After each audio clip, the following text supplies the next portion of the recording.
Schelling, a quien Schilling, ajá.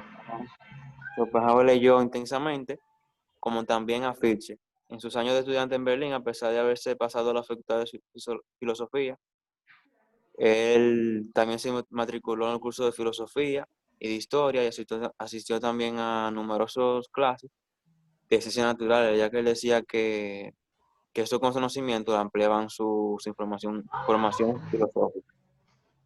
Em, después de un poco tiempo regresó a Weimar, donde tuvo ocasión de vincularse con Goethe, y así se pronuncia Goethe. Goethe. En alemán es Goethe. En español sí es Goethe. Ah, Pero los Goethe. españoles le dicen Goethe, pero en alemán Goethe. O sea que el alemán es un idioma así como. Y de Porque todo conocer es un boche. y conocer al orientalista Friedrich Maher, qué sé yo, quien introdujo la antigua filosofía hindú. Las conversaciones con Goethe en torno a los temas relacionados con la teoría de colores del poeta condujo a Schopenhauer a elaborar su teoría propia al respecto, que plasmó en su segunda obra sobre la visión de y los colores, de 1816.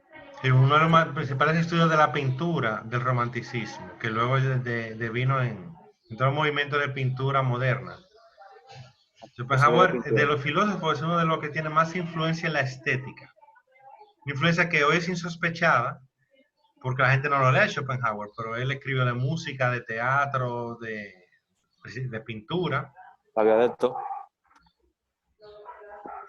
Eh, Schopenhauer mostraría toda su vida, o sea, pasó toda su vida con una gran admiración por Goethe, Homero, Shakespeare y escritores del siglo de oro español, especialmente como Francisco Suárez, Baltasar Gracián, a Baltasar quien, Gracián, así que él leía y citaba en español, eso tú lo mencionaste. ajá, que él tradujo o sea, la tradujo al alemán y quien leía y citaba siempre el español. Y Baltasar Gracián Y escribió El arte de la prudencia, un texto que fue muy usado por los políticos y los diplomáticos. El arte de la prudencia es quizás el primer libro de autoayuda, por lo menos de la literatura castellana. de superación. Sí, eso, si tú lo lees ahora, se lee igual que un libro de Superación. autoayuda, el arte de la prudencia. Un libro de consejos a las personas de cómo actuar. Muy, muy bueno, claro. Bueno, entre Porque habla un libro que muestra cómo la prudencia delante de diversas situaciones funciona. Entonces Schopenhauer le encantaba, porque la época de Schopenhauer es la época de las revoluciones. Schopenhauer decía que qué pena que estos jóvenes se lanzaran a la muerte si al final de cuentas el mundo no iba a cambiar. Y luego ocurre lo de Napoleón, que es o sea, Napoleón tumba a los reyes, la Revolución Francesa decapita a los reyes y Napoleón se corona emperador, entonces. Pero sigue, Ricky. bueno, entre los años 1818 y 1819, él viajó a Italia, visitó las ciudades de Florencia, Roma, Nápoles y Venecia. Y en el verano de 1819, a raíz de una crisis financiera, se vio obligado a volver a Alemania y después que estaba ahí decidió entrar en la docencia. Fue admitido como profesor en la Universidad de Berlín, donde empezó a dictar clases en marzo de 1820 como privado docente, que eso es como, creo que profesor privado. Y según una anécdota relatada por el propio Schopenhauer, su examen de habilitación estuvo marcado por su confrontación con Hegel, quien se hallaba en el tribunal. Y sobre su pensamiento, la filosofía de Schopenhauer era atea, y una de sus tesis fundamentales manifiesta que la miseria y el dolor del mundo contradicen la omnipotencia de un Dios bueno. Sí. En su obra sobre la visión y de los colores presentó y formó una teoría sobre la visión que ya apuntaba al concepto de representación. Él trabajó en la elaboración de su obra El mundo como voluntad y representación durante 5 años para desentrañar el enigma de la existencia, presentando un sistema de filosofía que comprendía la nocio- teología, estética, ética y una metafísica como fundamento único de la realidad. Y también él vio su filosofía como una continuación de la de Kant y utilizó los resultados de sus investigaciones epistemológicas, es decir, el idealismo tras- trascendental, como punto de partida para el suyo. Y el concepto de voluntad, en el estricto sentido schopenhaueriano, no alude a la manera facultad psíquica de querer, sino que antes bien se refiere a un ser o esencia de carácter metafísico cuyo relato sensible es el mundo fenoménico. Kant había argumentado que el mundo empírico es simplemente un complejo de apariencia cuya existencia y conexión ocurren solo en nuestras representaciones. Schopenhauer reitera esto en la primera oración de su trabajo principal, El mundo es mi representación. No extraemos leyes empíricas de la naturaleza, sino que las percibimos. Y también Schopenhauer redujo a los 12 conceptos, o sea, los 12 conceptos puros a priori del entendimiento del sistema kantiano a uno solo. Es el pensamiento de la razón suficiente que le subdivide en cuatro formas, las cuales son el principio de la razón suficiente del devenir, el principio de la razón suficiente del conocer, el principio de la razón suficiente de ser y el principio de la razón suficiente de lograr. Y ya.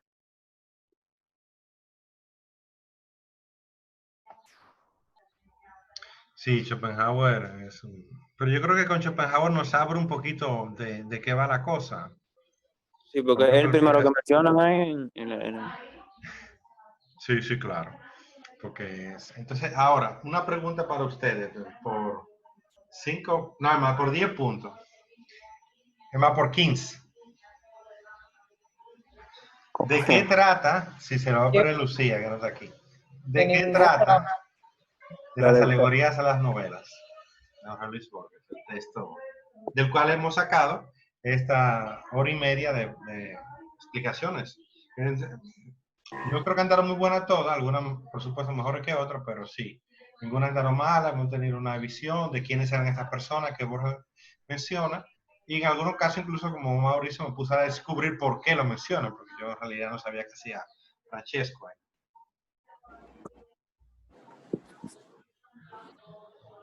Por 15 puntos, ¿de qué trata de las alegorías a las novelas? Ahora mismo, o sea, No, si ustedes saben los 15 puntos. Te va a buscar en Google. No, bueno, si lo encuentran. Hasta ahora nadie lo ha encontrado en Google porque Me así ¿Qué como no? ustedes parece, se ¿no? Me pierden. parece. Miren, hace 2 años, Yo cuando lo, se yo lo por encontré, los profe. 50 años de la publicación del texto, que le hicieron un homenaje a Borges y grandísimo, sacaron una edición especial de las obras de él. Yo estoy muy contento, la compro muy contento y creo que alguien va a explicar las alegorías de las novelas, que ahí estaban los autores más famosos del español y muchos teóricos y cosas. ¿Qué va? Nadie se atrevió, nadie le entró, la dejaron. Puede ser. Yo, profe, ¿qué me parecía en Wikipedia sobre como de qué trata algo así? No, Wikipedia yo lo borro, yo lo cambio siempre. ¿Eh? Cuando encuentro que alguien no yo voy y le pongo, lo acuso de que eso no tiene pruebas y lo quita. Es que no parece. en verdad, en verdad.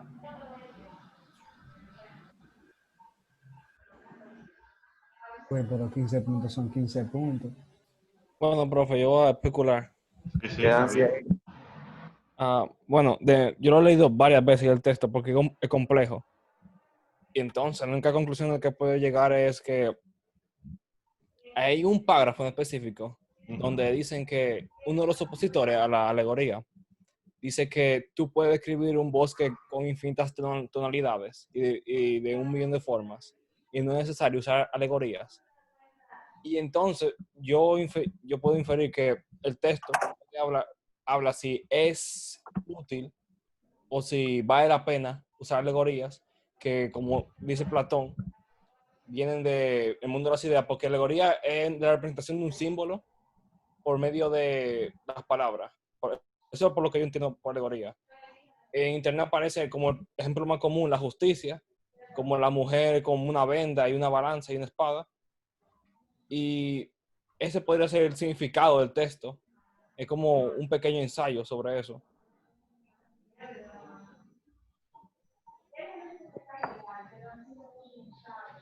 Bueno, Mauricio, hay una pequeña confusión porque Chesterton, que es el que compara las alegorías con el lenguaje y utiliza la imagen de la selva, que es una imagen que originalmente está en Shakespeare. Bueno, quizás no originalmente, pero que es de Shakespeare.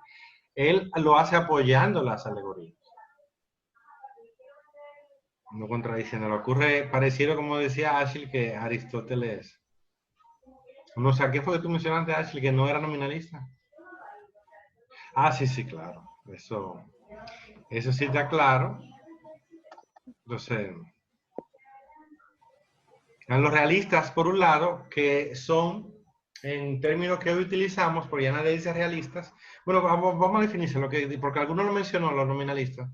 Pero realistas se consideraban aquellos que entendían que las ideas eran reales. O sea, vamos a poner un ejemplo, la idea de el arma, que es uno que usa el mismo Platón. El arma, sabemos lo que es, el arma es cualquier instrumento que sirve para atacar o defenderse. Entonces, por ejemplo, una silla puede ser un arma si te lo pegan en la cabeza. Porque una silla, por ser un objeto contundente en la cabeza de un ser humano, o miren el caso bien interesante, que es de donde sacan la silla, sirve para el domador de leones defenderse del león. Ustedes han visto esa imagen, ¿verdad? Con el látigo y la silla. No era que... Espérese, siga hablando, que yo ahora mismo me organizo. Pues ve pensando, a ver, son 15 puntos. No sé qué raro que Abril no está aquí. Yo estoy aquí.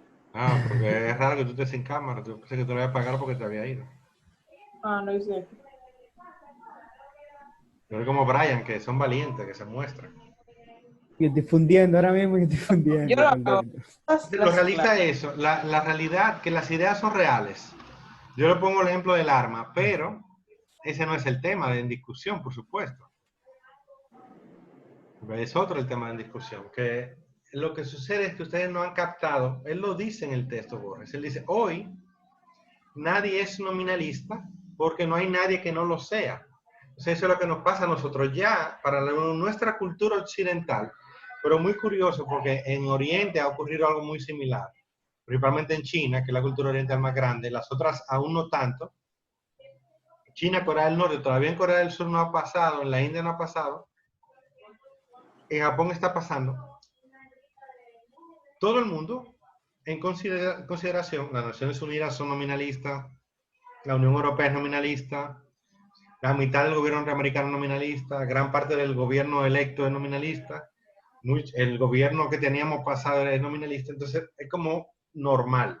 Ya era normal en el 49, cuando Borges escribió este texto. O sea, a partir de la Segunda Guerra Mundial, todo el mundo se consideró como nominalista, porque los realistas, el partido político más realista de todos, era el partido nazi. Y ese partido fue el que perdió, entonces, bueno, pues, los realistas eran los malos. Y si revisan el texto otra vez, dice que los modernos, hay un párrafo que dice, ya en el siglo XII se le llamaba modernos a aquellos que eran nominalistas. Entonces la discusión del nominalismo y el realismo, nominalismo es lo que dicen que no, que las ideas no son reales, sino que son simplemente palabras, nómines, nombres. Entonces, para los realistas las ideas son reales y para los nominalistas las ideas son nombres. Son conceptos, como para Schopenhauer. Entonces, para los idealistas las ideas existen, tienen una existencia. Entonces, ese tema es un tema de todos. Que la cultura hoy lo haya subsumido, porque todos somos nominalistas, porque le decimos que las ideas no son reales, no es cierto. Pero la cultura se maneja como si sí fuera cierto.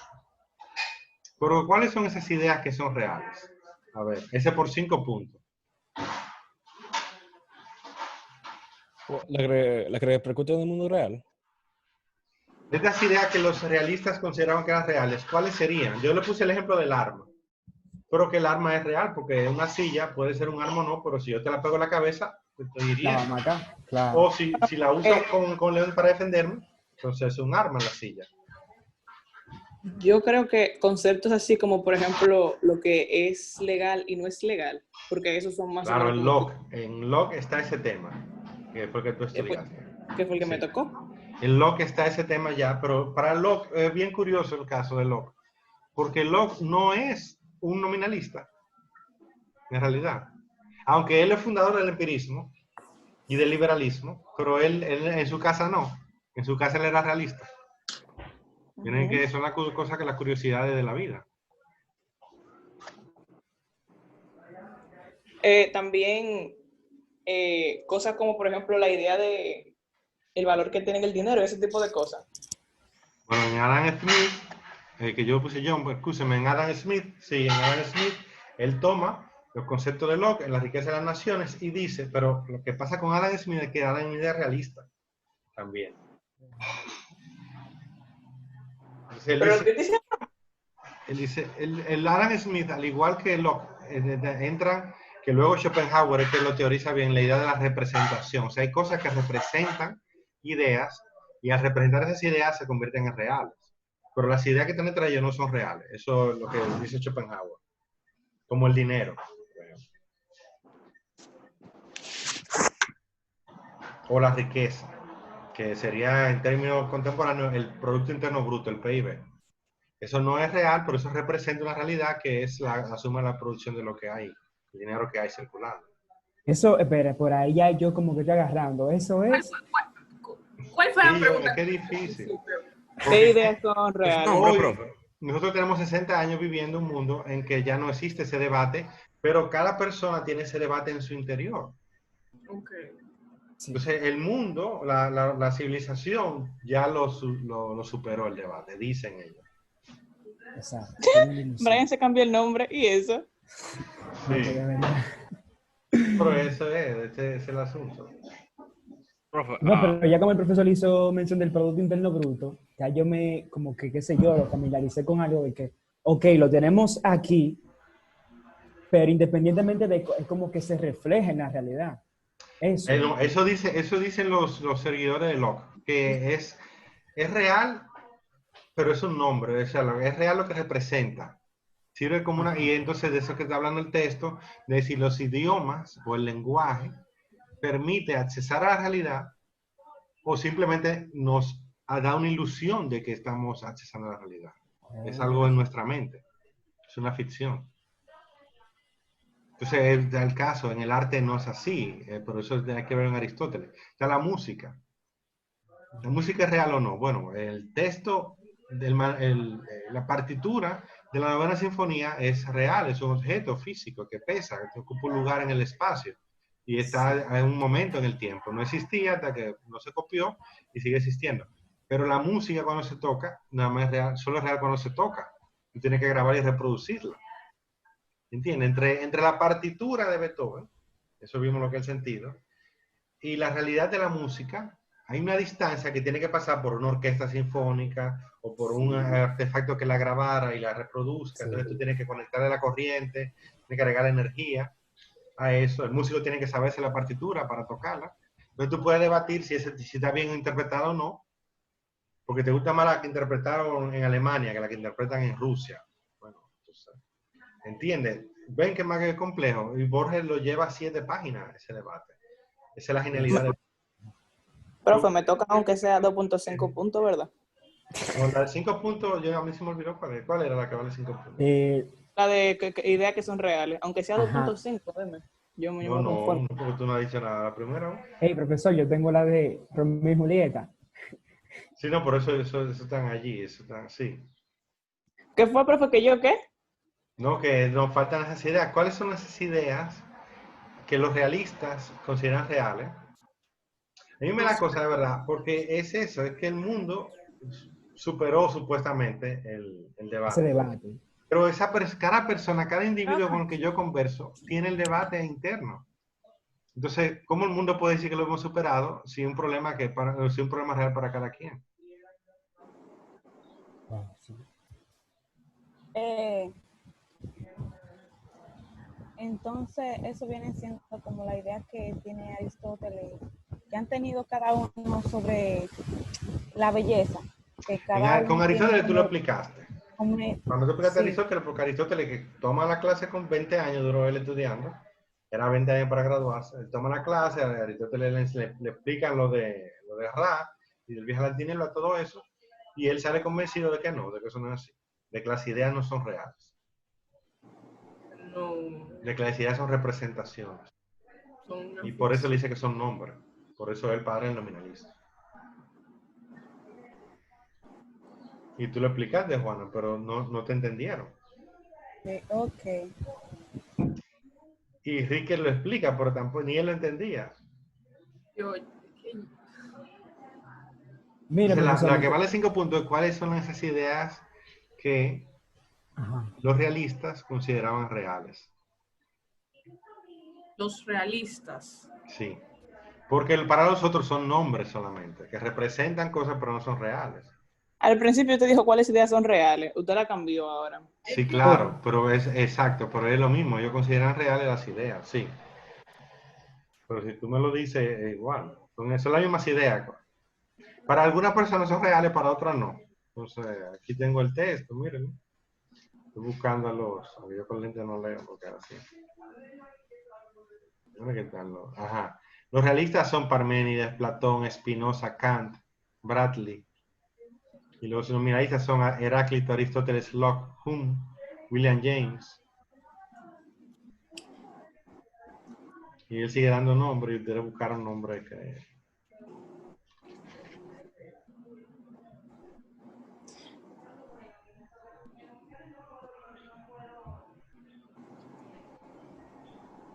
No, claro, Chaucer no se creía nominalista nunca, Chaucer en su vida. Pero tampoco Kant se hubiera creído. Una pregunta, profe. Sí. ¿Es una idea o es un tipo de idea? No, es la idea. Es una solamente. No es una, sino que es una idea que genera otras. Una Ok. idea generadora. Porque hay ideas que generan y otras ideas que no. Por ejemplo, ¿el amor es una idea cerrada o es una idea abierta? Una idea que genera, una idea que germina. Una A pregunta. ver, no, yo creo. Germina, porque hay el amor filial, el amor erótico, el amor de la amistad, que el amor ágape. Hay distintos tipos de amor. El amor por el dinero no se puede comparar con el amor por la pareja. Pero, entonces, una idea que genera. Entonces, una idea cerrada, pues el arma que usamos, el ejemplo, una idea abierta. No tan abierta como el amor, pero sí genera. Hay armas, entonces puede haber armas defensivas, armas ofensivas, armas masivas. ¿Podrían ser entonces las preguntas? Pero la pregunta es una idea cerrada. La pregunta Bueno, no. Es la pregunta de. La duda es una idea abierta Porque que genera otras cosas. Sí, ok. Mientras que la pregunta no, la pregunta es bien cerrada en sí misma. La pregunta sí es una idea nominal, es un nombre nada más. Porque ella en sí misma no germina. Cuando tú dices pregunta, ¿cuál pregunta? Tiene que decir la pregunta, ella sola no tiene como idea. Profe, Ella no está sola. Sí, Juan. Yo sé que estoy pero dando un poco de filosofía, que ustedes no lo hayan visto quizá, pero... con Mabel, la profesora de estética, Y ella trata el tema, sí.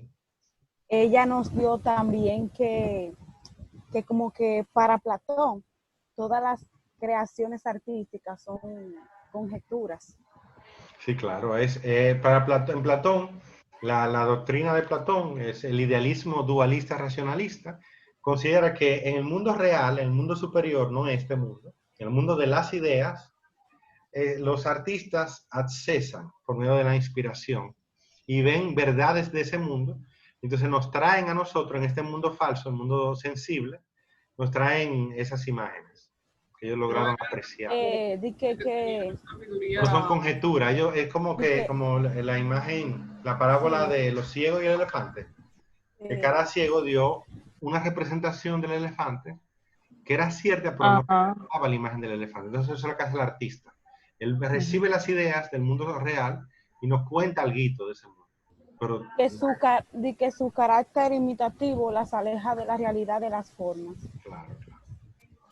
Es como decir eso, el elefante tiene las orejas grandes, pero no es solamente eso. Sí, es cierto que tiene las orejas grandes, pero eso no es un elefante. Ah, el elefante es un animal de orejas grandes, no, el elefante es mucho más grande. Sí, Mauricio. Se me da la mano. Son dos preguntas que tenemos. Entonces una idea abierta, profesor. Una idea abierta. Que genera más, que genera más ideas. Ujú. La moral. Es una pregunta, ¿la moral es abierta o cerrada? Yo creo que es abierta. No, la moral es cerrada. ¿La moral es bueno o malo? Y ya. Pero Es es que, abierto no sé, son los valores. Los valores sí pueden cambiar. Pero moral es que es bueno o malo. Y si es pero la uno moral la moral no es dice la gente que tampoco. cambian, lo que cambian son los valores. Entonces hay valores que son de una época y valores que son de otra época. Pero la moral es la misma. La moral es que eso está bien o mal. Y ya. Bueno, La la esclavitud se veía estética. bien antes. Claro, pero eran los valores que variaron. ¿Cuál era el valor? El amor al prójimo. Tú decías, esa gente no son gente. Tú no ves que somos que son negros. Pero estaba mal eso. Eso no cambia. Eso, por eso hoy está mal. Ellos, por sus valores, no le daban importancia, pero estaba mal. Y ellos lo sabían. O sea que usted no cree que existe el relativismo moral. El relativismo moral es una idea posterior propia del nominalismo. Profe, Pero, pero claro, eso se puede debatir, es cierto, se puede debatir. Y yo estoy dando mi opinión, que no puede ser la correcta siempre. Pero en el concepto de donde la palabra moral viene es si algo es bueno o malo. Los valores Sí, determinan la moral que tú le aplicas a las cosas, pero los valores sí cambian, los valores sí son abiertos. pero bueno, malo en términos como muy absolutos, en verdad. Por ejemplo, como que hay cosas, como hay gente que dice que la tecnología es mala, pero no puede ser mala porque es una herramienta, o sea, depende del uso que se le dé. Exacto, entonces es un error del que ubica la tecnología como algo moral. Y eso Miyazaki es especialista, Miyazaki lo plantea genialmente en un texto que dio, una conferencia que dio en California cuando recibió el Oscar.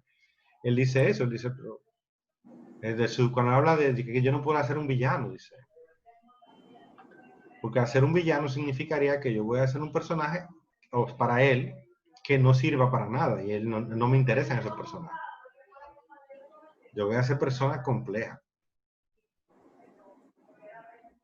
Y al ser complejas hacen cosas buenas y cosas malas, como la tecnología.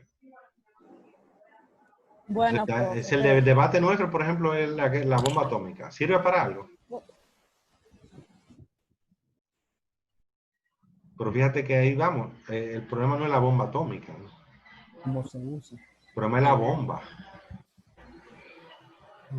Lo inmoral es hacer bombas.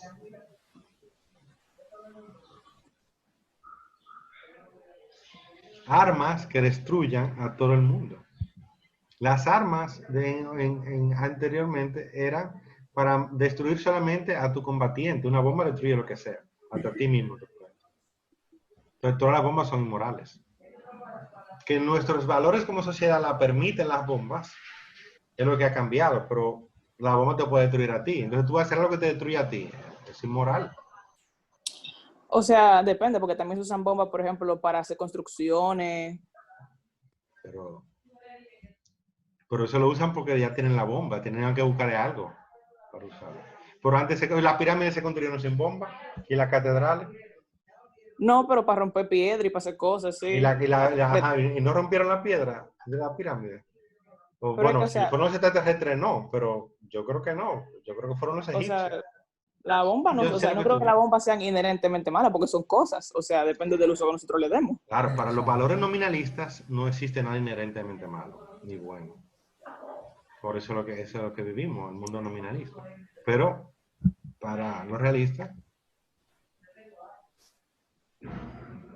que si son reales, pues sí, pero ¿cuál es la idea real? bueno, profe, pero No, nadie lo encuentra ya, no se preocupen, nadie lo encuentra porque... Hay una pista, profe. No, repita la pregunta para yo anotarla, porque yo entre tantas conversaciones me pierdo. Mire, la pregunta de los 15 puntos. 15 puntos. No olvídese de esa, hable de la de esa. Hágala la voz. ¿No eran cinco? Sí, entiende. Es 5, la de 5. El texto. A ver, La que de la voy a anotar, 5 voy a anotar. puntos. Él está escribiendo. Que siento ¿Cuáles muy- son esas ideas? ¿Cuáles son las ideas reales para los realistas? Una sola que me den. Para los realistas, La muerte. los realistas eran los platónicos Ajá, para los platónicos. Exacto. y ellos decían que el mundo era un orden. O sea, Ujú. Eso está claro. Profesor, Y si ustedes no lo han entendido porque el mundo, la sociedad, la civilización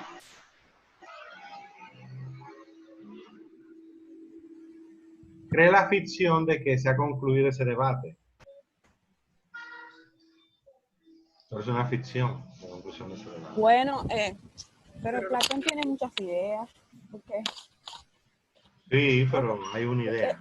bueno, él trata sobre la belleza y el bien. Él dice que están relacionadas. Y la justicia, ajá.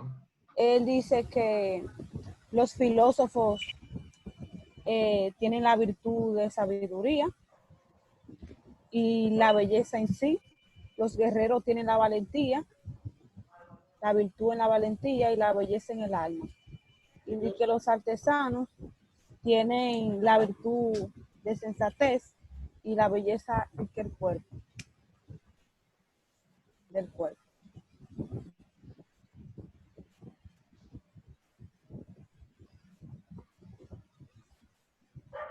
Profe, y también él dijo, Platón, que la belleza como idea, de que hay algo por lo que vale la pena vivir, y es por contemplar la belleza. Ujú. La belleza. Y le da la belleza, a la bondad, a la justicia, le da de los lugares más grandes dentro de la realidad. Profe, la idea podría ser la conciencia. No, porque la conciencia es real, eso no. Bueno, Acuérdate de Descartes, pienso luego existo. Eso bueno, algunos nominalistas sí dudan de eso, pero esos son como los nominalistas ultrans, que dudan del pensamiento. Pero si tú estás pensando, como tú dudas del pensamiento, ya no. Es como la bomba, Abril. El problema no es la bomba atómica, es el concepto de bomba. Un arma que pueda destruir, que destruya tal que la usa. Es inmoral. Si tú quieres ver la película de Five Blood, que ahí la presentan esa idea, la moralidad de las bombas. Bueno, también, profe, Se nos está acabando la sesión. ay, Dios. la Es muerte. una ayuda. Mira, lo que pasa, Abril, con las dos preguntas que están conectadas. Pues miren, en Occidente yo les decía, el artista funciona a partir de algunas ideas. La principal de todas es demostrar, eso viene desde la época de los egipcios, demostrar que lo real es distinto a lo aparente. Es parte de esa construcción, que lo real es distinto a lo aparente. Entonces, como tú se lo dices a la gente. Y en Occidente, desde los egipcios, la forma en que se presenta el arte es que el arte, ya Hemingway que da esa explicación, el ejemplo, pero cuando sirve aún, el arte tiene dos grandes momentos. Un momento en el cual está dicho todo, esos serían los tres primeros niveles narrativos, y otro momento en el cual está dicho lo importante, que serían los dos niveles más profundos narrativos. Y eso está sumergido en lo importante. Lo importante no se muestra porque el arte tiene parte de considerar que hay que decir que lo real es distinto a lo aparente, entonces yo tengo que decir en mis obras lo más importante, yo no puedo decirlo claramente. Sí. ¿Quién fue que dijo profe? Que nos queda minuto y medio.